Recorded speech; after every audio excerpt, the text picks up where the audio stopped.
Weli Jan and Sarota Melissa Shagam Sasetalan, Udishios Koikara Etlan, Night Dena'ina Kayak Sinsiarin. I am Caribou and Fish Eater clan from Night Dena'ina, or the Log Over the River, or Chicklin Village.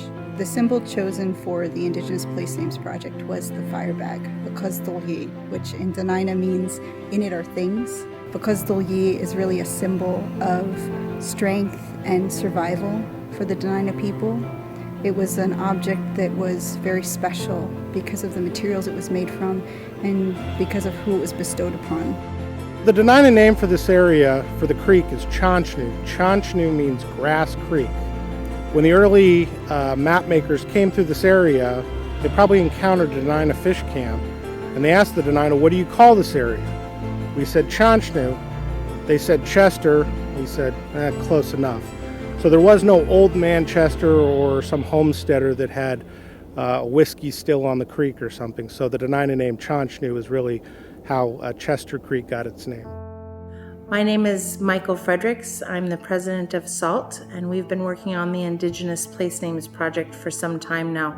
It's a really important project because it's one of the first times where we're recognizing important Dena'ina places here in the municipality of Anchorage. And it's not just important because we're putting up signs, it's really, about changing an idea of what history is.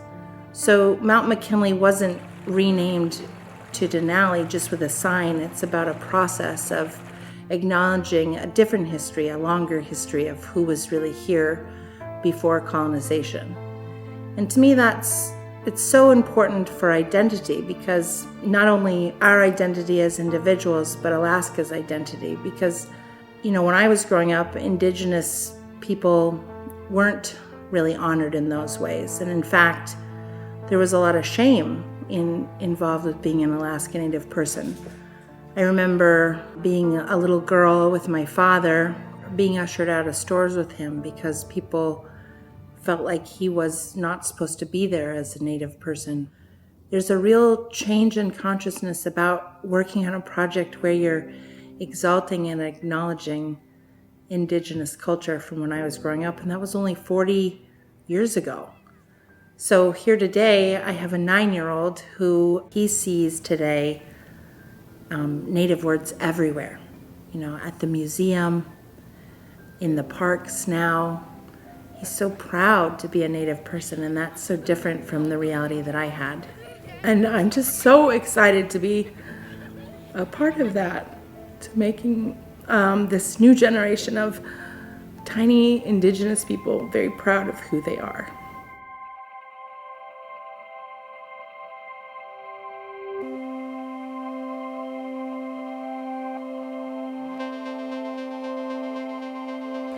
So the real turning point in recognition for the Dena'ina was in 2006 to testify on what the name for the new Civic and Convention Center downtown should be. To me, the most logical choice, instead of naming it after an individual, was to name it after the Indigenous people of this area, the Dena'ina. After providing testimony to a committee that had been put together, it went to the Anchorage Assembly where it was passed unanimously, and that's why today in downtown you have the Dena'ina Civic and Convention Center. After the naming of the Dena'ina Civic and Convention Center, there was a lot more interest in trying to figure out who the Dena'ina were, and I've been honored to work on a wide variety of projects that have worked to increase public recognition for the Dena'ina as well as land acknowledgements.